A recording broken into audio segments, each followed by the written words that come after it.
Kasus dugaan pembunuhan disertai mutilasi di Sleman, Yogyakarta. Seorang warga yang ada di lokasi penemuan menduga korban berjenis kelamin perempuan.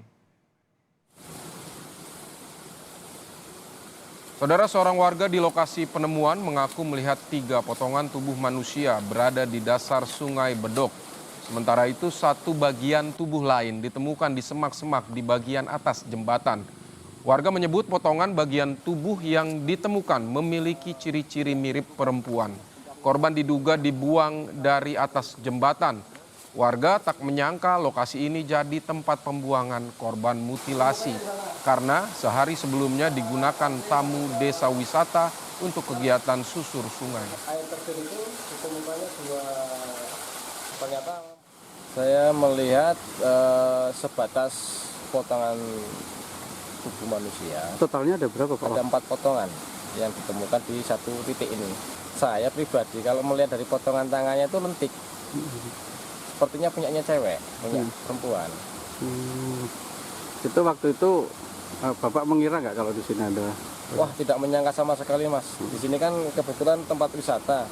Dan pada hari Selasa pagi ini sungai kita pergunakan untuk trekking dan finishnya juga di sini.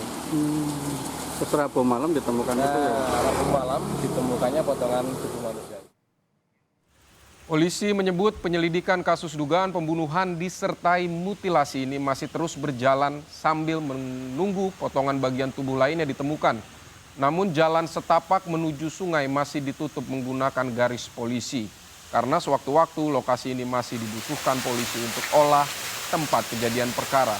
Hingga kini saudara, polisi belum memastikan identitas dan jenis kelamin korban. Namun Kepala Dusun Kelor menyebut belum ada laporan warganya yang hilang pasca temuan potongan bagian tubuh manusia. Informasi terkini soal temuan potongan tubuh manusia di Sleman, Yogyakarta akan disampaikan jurnalis Kompas TV Michael Aryawan. Michael, selamat siang. Sejauh ini sudah berapa orang yang diperiksa, Michael? Apakah ada keterangan saksi yang bisa jadi titik terang dalam kasus ini? Selamat siang Budi dan saudara, hingga saat ini Polisian Resort Kota Sleman sudah memeriksa 4 saksi dalam kasus ini. Namun keempat saksi ini tidak banyak memberikan informasi banyak kepada pihak polisian karena mereka hanyalah terdiri dari 3 orang pemancing yang pertama kali menemukan potongan tubuh, kemudian yang terakhir diperiksa adalah kepala dusun setempat.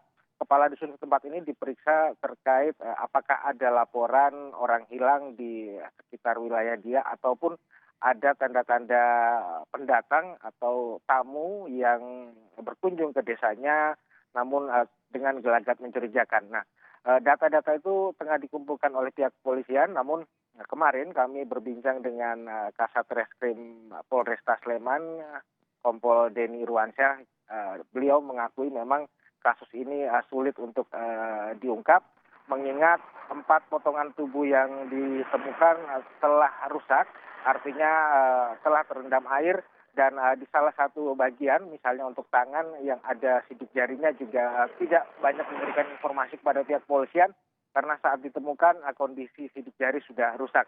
Nah, saat ini pihak kepolisian sangat berharap ada masyarakat yang melaporkan orang hilang sehingga nanti bisa dilakukan tes DNA, pencocokan potongan tubuh yang ditemukan dengan mereka yang melaporkan orang hilang. Sidi. Baik, Mika, saat ini apa yang sedang dilakukan kepolisian? Apakah sudah misalnya melakukan tes DNA kepada korban yang ditemukan jenazahnya ini, Mika? Ya, ada 2 giat yang betul-betul dilakukan oleh pihak kepolisian saat ini. Yang pertama adalah masih terus melakukan penyusuran di sekitar lokasi ini, artinya dalam radius beberapa kilometer dari tempat ini masih terus disisir oleh pihak kepolisian dengan harapan menemukan potongan tubuh lain yang bisa mengarahkan pada identifikasi korban. Kemudian yang kedua adalah membuka layanan kontak center untuk masyarakat yang merasa kehilangan anggota keluarganya. Nah, dari 2 itulah memang yang betul-betul diharapkan bisa memberikan petunjuk untuk pengungkapan kasus ini.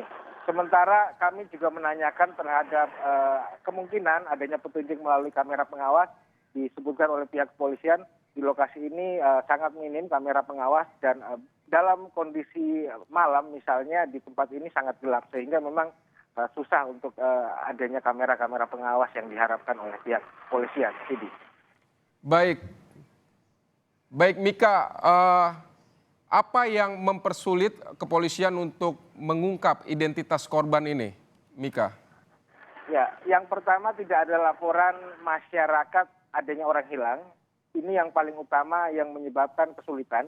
Kedua, sesuai pengakuan polisi, mereka hanya memiliki 4 potongan kecil tubuh manusia, di mana salah satunya yang awalnya diharapkan bisa menjadi petunjuk, juga ternyata mengalami kendala karena rusak, yaitu identifikasi terhadap sidik jari tadi.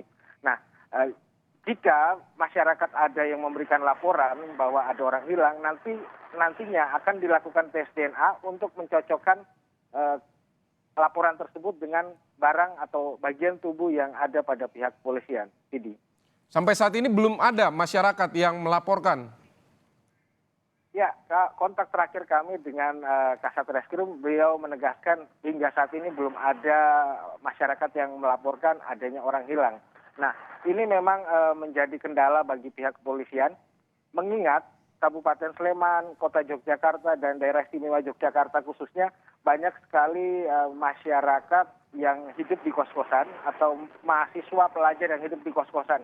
Nah, ada kemungkinan misalnya korban adalah mereka yang hidup di kos-kosan, tentu saja masyarakat yang mengadukan ada orang kehilangan bisa saja diadukan, tapi dalam jangka waktu beberapa hari ke depan. Itu yang menyulitkan. Baik, kepolisian masih berupaya mengidentifikasi potongan tubuh mutilasi yang ditemukan di Sleman, Yogyakarta.